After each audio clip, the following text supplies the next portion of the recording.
Dr. Mukul Sangma argued that establishing Tura as the winter capital would strengthen the bond between Khasi and Garo communities. He also suggested that assembly sessions should not only be held in Shillong but also in Tura, Jowai, and Nongstoiñ. He pointed out that district councils receive hundreds of crores in funding and should utilize existing infrastructure in these towns to accommodate all 60 MLAs of assembly sessions. However, most MLAs did not support his proposal. Responding to the debate, Chief Minister Conrad K. Sangma highlighted the government's numerous initiatives in Garo Hills, including the construction of mini secretariats, block offices, the Raj Bhavan, and preparation for the national games to ensure closer interaction between the government and the public. Following this, Dr. Mukul withdrew his resolution. I also shared this view earlier when I was privileged to be the leader of this August House, that we can, I appreciate the government. The CM has had a number of cabinet meetings outside Shillong, outside the state capital.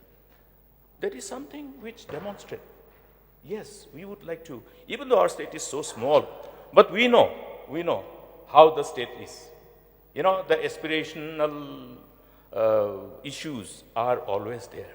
So going to Jaintia Hills, going to Sora to have cabinet meetings, going to Tura and having cabinet meetings, we must appreciate it. Yes, it sends message. It has a powerful message. Similarly, I subscribe to the idea prior to 2018 that we should have even assembly session in Jowai. We should have assembly session in Tura. When we tried to do this, of course, you know, there were so many other associated burden which comes along with that proposal. But then it is doable. 2 days session in Tura or 3 days session in Tura, 2 days session in 3 days session in Jowai, or some other day session even in Nongstoiñ. So some of my friends said, sir, where will we have infrastructure? So I said, we are giving money to district council, more than 100 crore. Let the district council look at, constructing a beautiful new chamber for them. I expected, we gave huge amount of money. And I suggested to them also, look at that place, talk to the clan, where the people have been so generous and with their utmost concern for getting development, agreed to give that 100 acres of land for medical college, that 300 acres in Doldigri. Now this constituency has become the constituency of one of our newly elected leader, a woman leader from Gambigri. And lots of infrastructure is taking place there. So I told them, get some land. The district council chamber in Hawakhana is in the midst of a very crowded place. Create some natural expansion, like what we are doing in Shillong, taking the assembly building to new township, giving 80 acres of land, and then allow a natural expansion of the city. But of course, they decided it otherwise. They spend the money for others. But then we can always look at, even with existing infrastructures. Jowai has district council to accommodate 60 of us. If we can have this assembly prior to having our permanent assembly building in this auditorium, which was not designed for hosting an assembly session, we can always find a way. Where there's a will, there is a way. So I think even as I propose this House to resolve to adopt this resolution, my submission before the August House is that may the government look at this proposal also, start having assembly sessions in different parts of the state, at least a short session. It is not impossible, it is not too difficult. I have examined it during our time. The only thing is that we could not do it, so the desire and wish may be shared by all of us. Maybe the Chief Minister is already having it in his mind, I never know. But then I think sometimes we think together, we think same thing sometimes. So I would like to again remind us, the privileged members of this August House. Many of us are witness to this conversation, the conversation of the shared desire of our forefathers, our revered leaders of the past. So I would not like to lengthen my submission because the intent is very clear. The voice has echoed from there, and this is not a voice, I think it is not something which is politicized, it is only, a voice which represents, the whole collective desire, because this whole conversation has been doing the round and round and round, and ultimately it emanated as a voice representing the people. So with these few words, may I, therefore, seek the support of all our distinguished, illustrious members of this August House. Our forefathers, our revered leader of the past have demonstrated their resolve to come together and take very tough decisions and overcome challenges. And that's how they have glued us together with the power of love to have this spirit of sense of oneness, where the sense of brotherhood and love prevails. And we must, as leaders, really look at this very powerful weapon, the weapon of love, to unite our people together. And for it is written, for love doesn't harm the neighbor. The love doesn't do any harm to the neighbor. That's why love is the fulfillment of it. And it is nothing but this power of law, the power of love, which has brought us here in this August House. We love our people. That's why we want to serve our people. That's why all the distinguished 60 members are here. People may say many things about politicians. People think that we are the only people who are not good. We don't belong to the so-called good class, honest class. You see in electronic media, you see anywhere, people are prompt to actually jump to conclusion and comment on politicians, as though what good things have not happened because of the politician.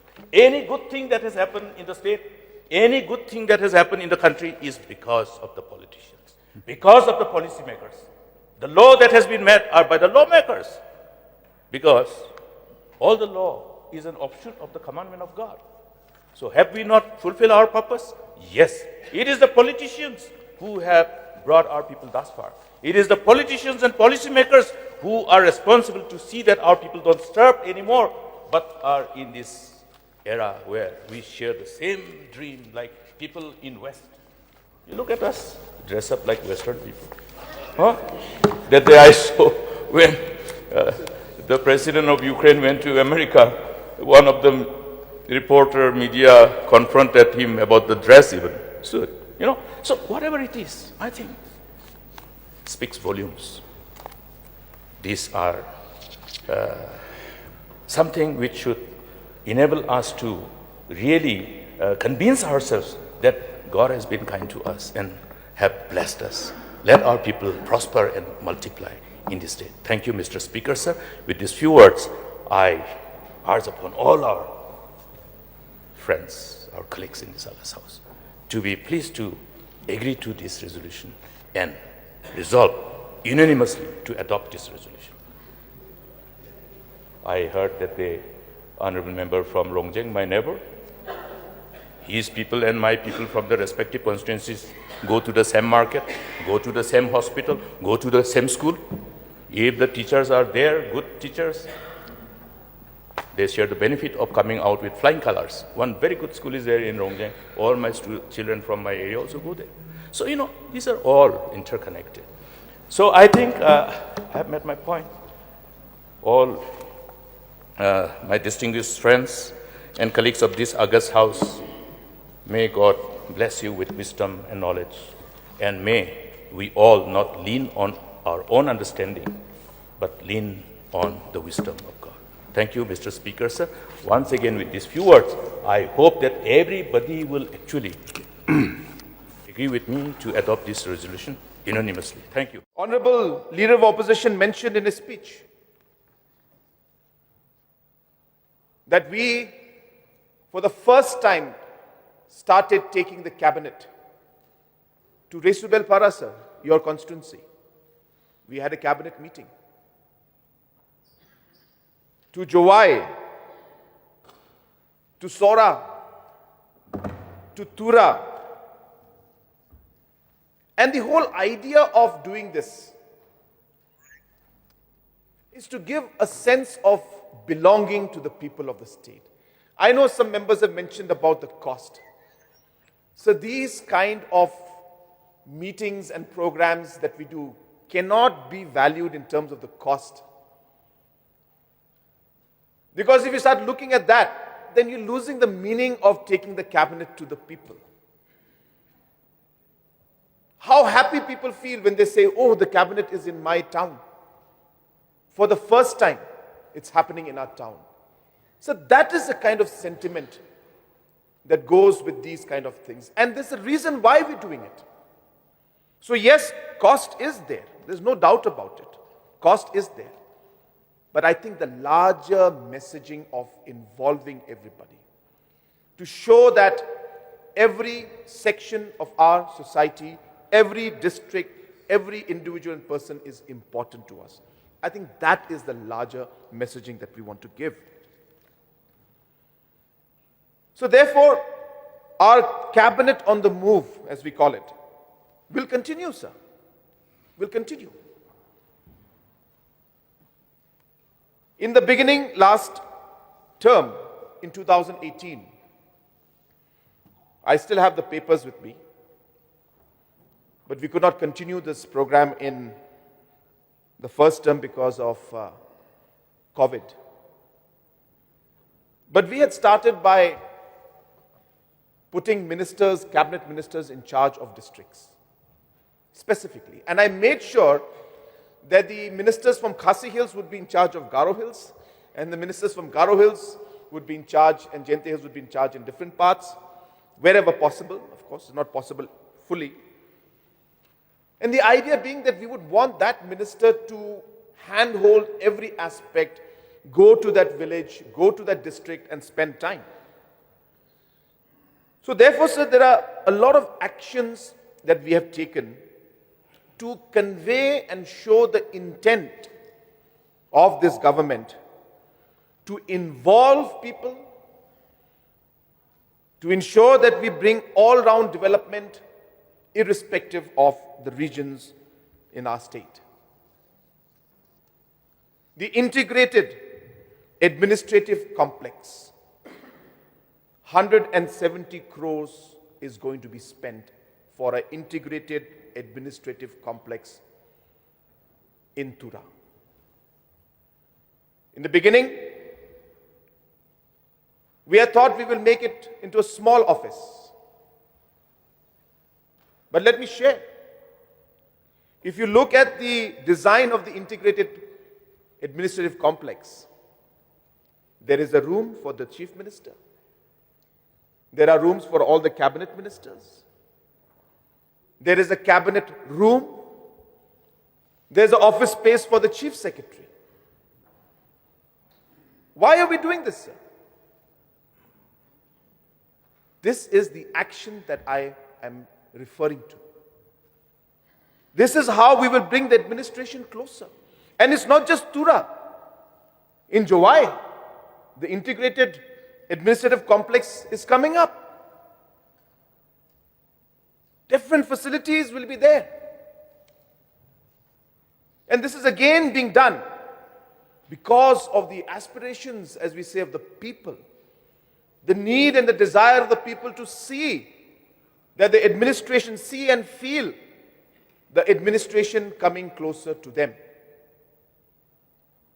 So therefore, sir, the process in one way is already on. We don't have to even declare things. The work is on. Our honorable member from Dalu mentioned about the Raj Bhavan in Tura. I appreciate. Previous regime had bought the land, started the work. For whatever reason, things got slowed down for quite a long time. But as soon as I came in, because it was something that I was eyeing, and I was also not feeling comfortable seeing it just standing still like that. Without going into the history of things, but appreciating, as I said, past regimes for initiating that. As soon as we came in, we made it a point that we will go ahead and finish it. And when we went into the details, there was a huge cost escalation involved, and we had to find resources to do this. And I still remember talking to my officials. It's not about completing the Raj Bhavan. Understand what this is. This is not just a Raj Bhavan, but it is a symbol of involvement and making the people of Garo Hills feel that yes, we are also being given that importance. That's what it is. It's a symbol. And that is the reason we made sure, sir, that we went ahead and the Raj Bhavan was completed, and I was so happy that it was inaugurated, and the President of India, who has never in the past ever come to Garo Hills and to Tura, was there and was stayed one night, and as I said, even inaugurated the Meghalaya Games. Sir, it's not just, as I said, about how we have approached the entire administrative functioning and infrastructure in locations like Tura and Jowai. We have an integrated administrative complex coming up in Peninsula, in the Honorable Deputy CM's office, constituency. For the first time, all blocks in the state, all blocks were given new buildings. New buildings, sir. There was some, I remember when I was earlier MLA of Silsila constituency. I remember going to the block. It's a bad shape, sir. It was in bad shape. As a huge block. Over 1 lakh population came under that one block. That time, sir. And now, of course, Battabari has come in and others. But it was a huge block. And the office was, I think, sir, maybe just double the size of this area that you're sitting in. That's it. And I still remember making up my mind at that moment that the moment I get a chance to ever do something to make the blocks, I will make sure that I make all the blocks. These decisions that I made in 2008-9 when I was MLA, I didn't think that I'll give this opportunity to be leading the government. But in whatever capacity, I told myself that I'm going to move ahead with this. Though 2008, we got 1 year, but it was not enough for me to move things at that point in time. But when I got the full opportunity, sir, we have sanctioned blocks, new block buildings for all the blocks. And not only that, all the new blocks that have been created, we are sanctioning new buildings for them this year. So all of them will get new buildings. I don't remember the year because data is not with me right now. But Bakmara constituency, our MLAs here in South Garo Hills, MLAs are here. 35 years back, the district was announced. Am I correct? 35 years? So 35 years back, the district of South Garo Hills was formed. And many people may not know, till last year, there was no DC office sanctioned in Bakmara. Bakmara has been functioning for 35 years without a DC office, in the old SDO office. And it was with the insistence of Mr. Rakam and all the other MLAs that we sanctioned the new DC office in Bakmara, and very soon the work will be completed. It's not just Bakmara alone, sir. If you go to all the new districts that have been created, most of them don't have SP offices. We are sanctioning that. So my point simply being that the crux of the matter out here, apart of course from the emotional aspect and the importance of the feeling of the belongingness that is there, There's aspiration that is there. Besides that, sir, the administration and ensuring that we are able to bring governance closer to the people, which is from where all of this has evolved, has been one of the top priorities of my government, sir. And we have left no stone unturned. And that is why when we had this 25 crores that we had planned for the mini secretariat, I completely changed the plan. I completely changed it and I added 3 new blocks to it. And today from 25 crores, we are going to be spending 170 crores to make this new administrative complex in Tura so that we are able to facilitate the services, as mentioned by the Honorable MLAs, so that people of Garo Hills don't have to travel far. And not just Garo Hills, people of Jente Hills, we feel Jowai is Jente Hills, but sir, you go to Clariat and you go to Sutunga, it is very deep. We think that there is an examination center in Shillong. People from Jente Hills can come very easily to Shillong.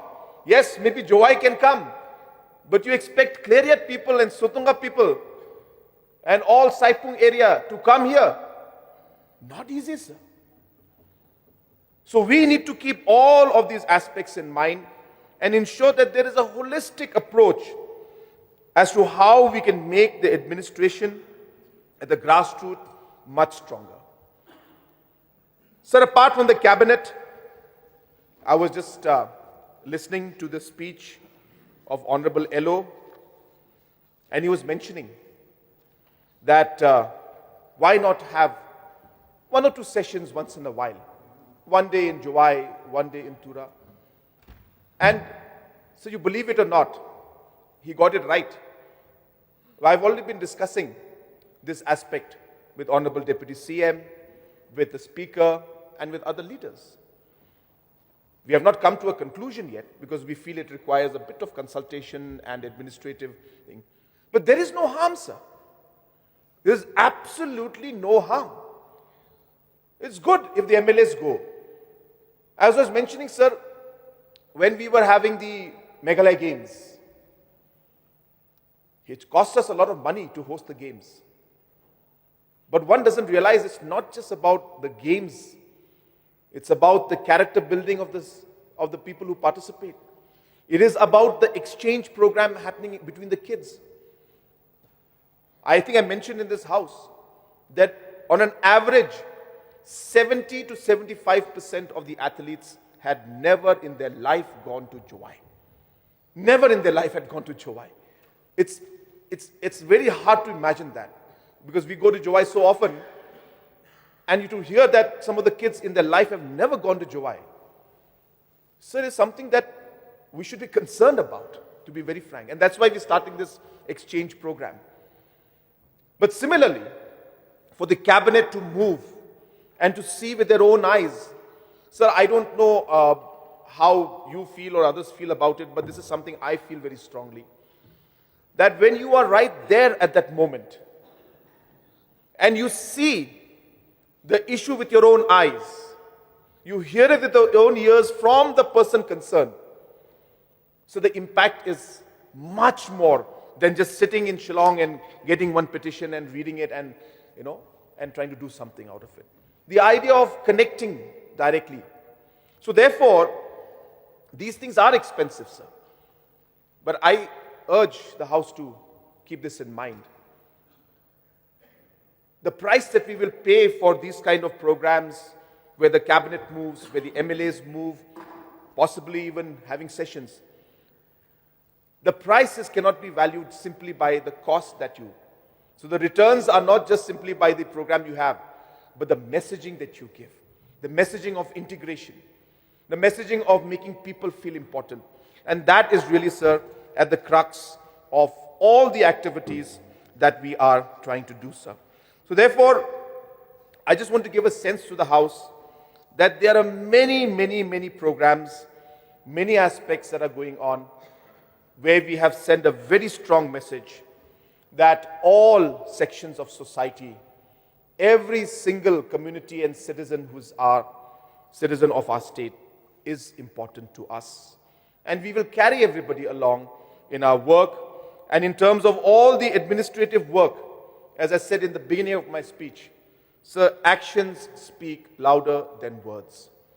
Our actions have clearly indicated the fact that we are concerned about the citizens and that we want to involve our citizens. We want to give them a sense of belonging and a sense of being part of the entire process. And that is what has been driving this entire desire to have the winter capital in Tura, sir. So having said that, to come to the conclusion, I have a long point, sir. I've got more than about another 50, 60 points, but I will refrain from going into all of that. Sir, the honorable member from Rangsakona, as well as the other members, had given some points and some suggestions. I have also read the text of the resolution very carefully. And it says that the House do now resolve to urge upon the government to examine the demand, as correctly pointed out by honorable member from Dadingri. And therefore, sir, as has been the process that is followed in the House, I urge the Honorable LO to withdraw the resolution. Because as a government, no government has ever passed a resolution that is brought by opposition. So I'll be very frank about that. It's a technically complicated issue. But the spirit of the resolution, where let us sit and examine, let us sit and discuss, let us bring people and talk and then explain the whole thing about all aspects, because it's correctly mentioned by so many members. It's not so easy, sir. To make this happen, we'll have to really put our heads together. There's a lot of people to talk to. We have to talk to people from all corners and everywhere. We have to talk to the society. We have to talk to NGOs. So many NGOs have written letters to me. I don't want to go to details. And I've appreciated all the things they've mentioned. I've told them that we will discuss. Let us put up that platform and we can examine. I have no issue in that, sir. But as I said, we cannot go with the resolution as such. But in the spirit of the resolution, I can put up an all-party kind of a committee. Let this all-party committee discuss this matter. Let it discuss with all different stakeholders even from Khasi Hills, from Jente Hills, from all the rural areas, Garo Hills, everywhere. Let us also share the different aspects of what is happening in this, what kind of complications are there. As I said, it's easy to say something, but then to fructify it is a different issue. There are so many practical aspects that we need to look at. And as I said, all the actions that we are doing are speaking louder than the words. We are already implementing so many things that are, in a way, what a winter capital is. There's infrastructure coming up. You see the online systems that we have now.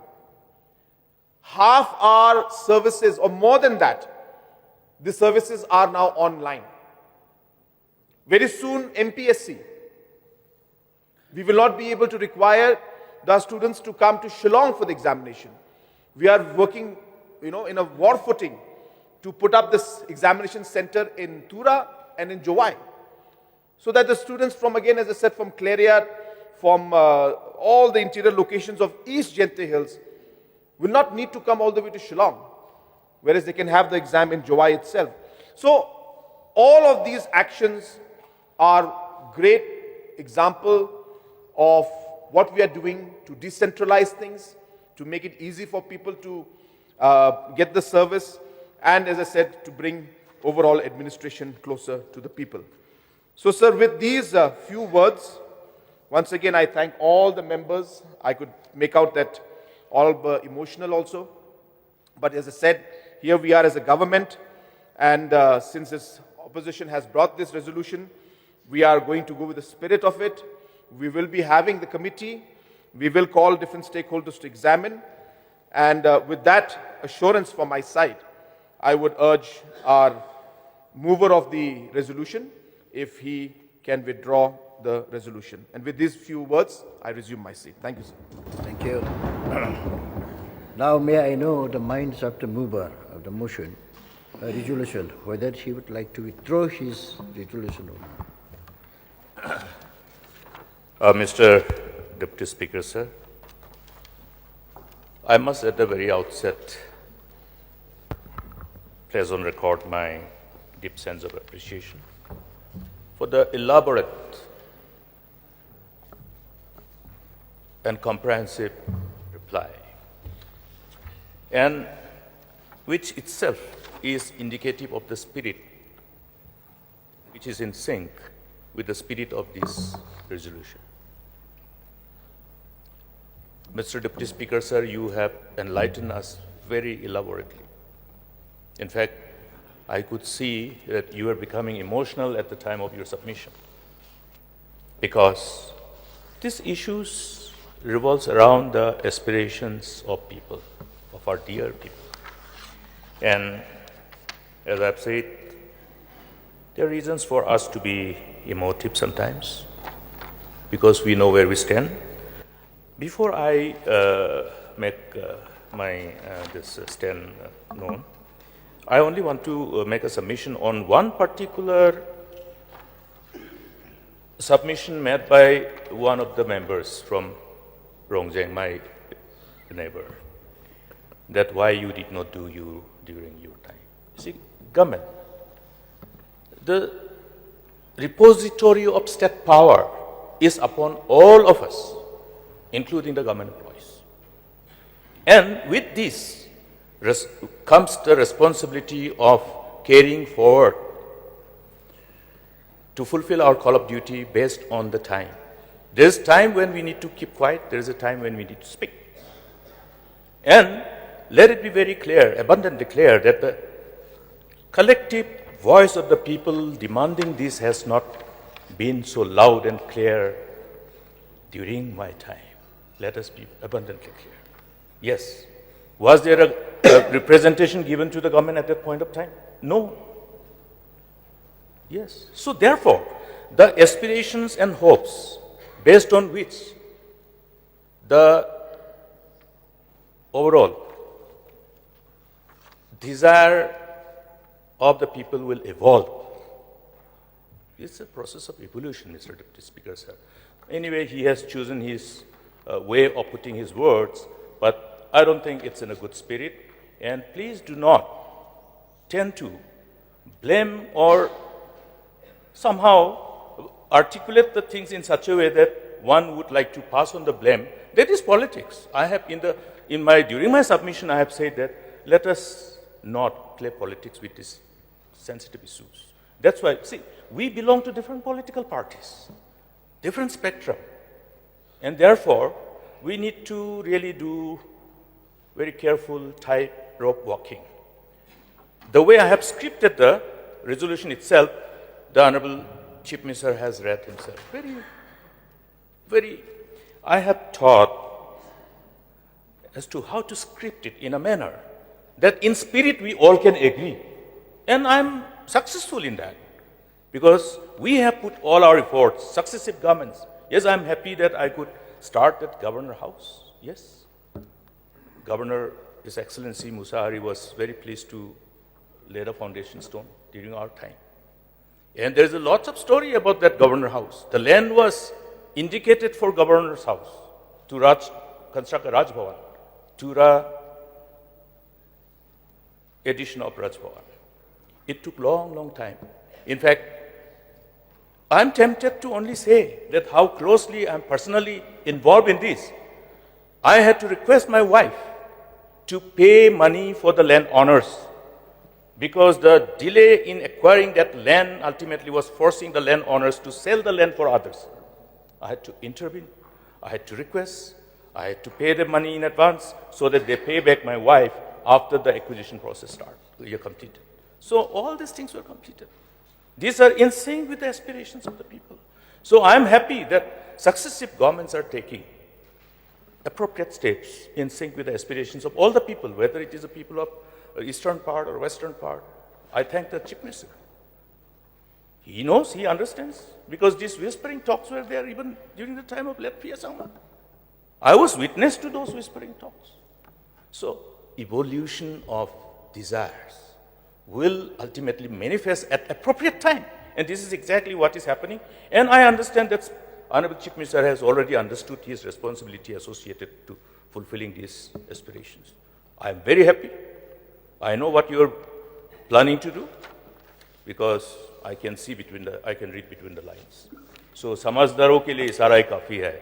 So, with these few words, I am very happy that he has appreciated the way it is scripted, and that itself is a testimony to his commitment to proceed further. He has already, in fact, pronounced in this August House. This has become a part of the proceeding of this August House. So thank you, Mr. Chief Minister. And with these few words, I am extremely profusely pleased to withdraw, seek the House of, leave of the House to withdraw this resolution, Mr. Speaker.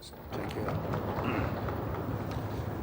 Since the mover has withdrawn his resolution, now let me put the question before the House. The question is that the mover has the leave of the House to withdraw his resolution. Those who are in favor say aye. Those who are against say no. The ayes have it. The ayes have it. And the resolution is withdrawn with the leave of the House.